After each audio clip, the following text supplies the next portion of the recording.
If you look at the Chelsea squad right now, there's a number 7, a number 8 and a number 10. But no number 9. Now this number 9 shirt has led to transfer flops and ruined careers, and there's a reason why no one wears it today. The curse of the number 9 shirt seemed to start in the 1999-2000 season with Chris Sutton. Sutton arrived at Chelsea with an impressive track record, having won the Premier League with Blackburn Rovers in 1995 and forming a great partnership with Alan Shearer. However, after signing for £10 million, he only managed to score 1 league goal in his debut season for the Blues. He failed to even make the bench for his club's FA Cup final win and was sold at the end of the season to Celtic for £6 million. Next up was Kezman, and prior to joining Chelsea he was at PSV where he scored 105 goals in 122 appearances over a 4-year period. Chelsea fans were excited to see Kezman replicate his goal scoring form in the Premier League, but it wasn't to be, as the fans were left waiting ages for him to even score his first goal, which came in December when Chelsea were already 3-0 up. This poor form continued through the season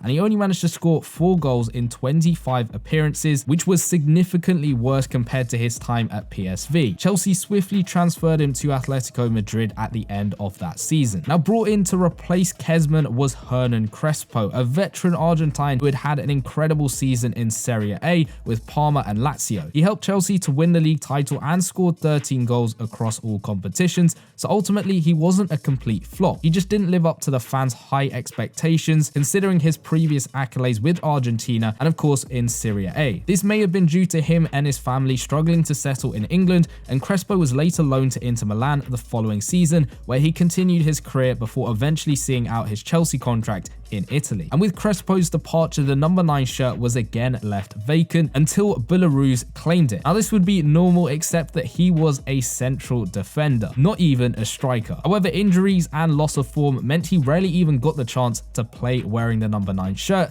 and he was sold just after 1 season. So the curse had continued through, and next to wear the shirt was Steve Sidwell, who arrived from Reading following an impressive campaign for a newly promoted side. However, the leap to Chelsea proved to be just that little bit too big for Sidwell, as his contributions fell short of expectations in his 25 appearances in his debut season. Sidwell's departure after just 1 season continued this curse at Chelsea. Now Fernando Di Santo joined Chelsea in 2008, and his presence finally meant the number 9 jersey was back on a striker, and before joining Chelsea he had scored 26 goals in 76 matches for the Chilean side Audax Italiano and was even dubbed the new Maradona. Di Santo managed to score on his debut but for Chelsea reserves. He only played 8 times for the first team and scored no goals before he was sent on loan to Blackburn Rovers in 2009. Now Torres was next to don the number 9 shirt, and he arrived from Liverpool for a then British transfer record fee of £50 million.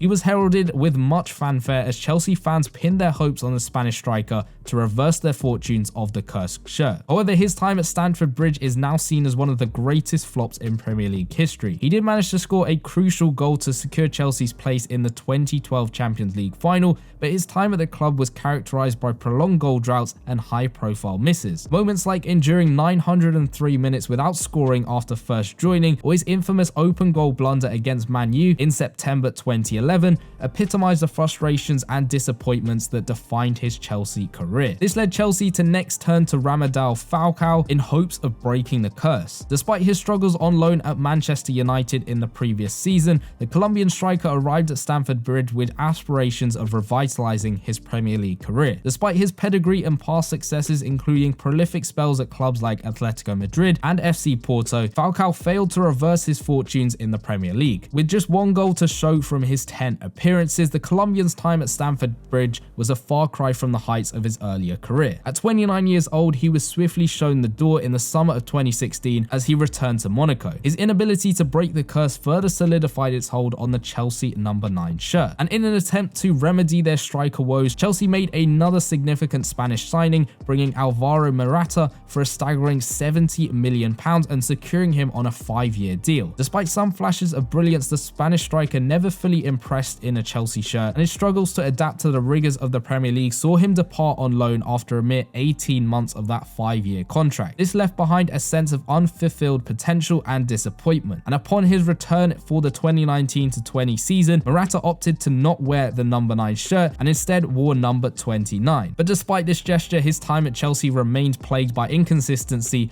and underwhelming performances. Arriving on loan from Juventus in January 2019, Higuain was seen as a potential solution to Chelsea's striker problems following Morata's departure. However, the Argentine striker struggled to adapt to the relentless pace of the Premier League, often appearing unfit and out of sync with the demands of English football. Despite his pedigree, Higuain's output on the pitch was underwhelming, managing only 5 goals in 18 matches. His inability to make a significant impact on the pitch further cemented this curse on the shirt, and after only a 6-month spell at the club, Higuain returned to Italy at the end of that season. Following an impressive loan spell at Aston Villa and with Chelsea facing a transfer embargo, new manager Frank Lampard made a bold decision to entrust academy product Tammy Abraham with the number 9 shirt ahead of the 2019 to 2020 season. Abraham rose to the occasion under Lampard's guidance, showcasing his talents with 18 goals in 47 appearances as Chelsea secured qualification for the Champions League. His contributions on the pitch offered hope of a brighter future for the number 9 shirt. However, it wasn't to be, as next season he had a loss of form compounded by an ankle injury and the arrival of Thomas Tuchel as manager, which saw his playing time diminish and his goal scoring output dwindle to just 12 goals across the season. With his opportunities limited and his prospects uncertain, Abraham's time at Chelsea came to an end in the summer of 2021, where he was sold to Roma. The return of Romelu Lukaku to Chelsea accompanied a staggering £97.5 million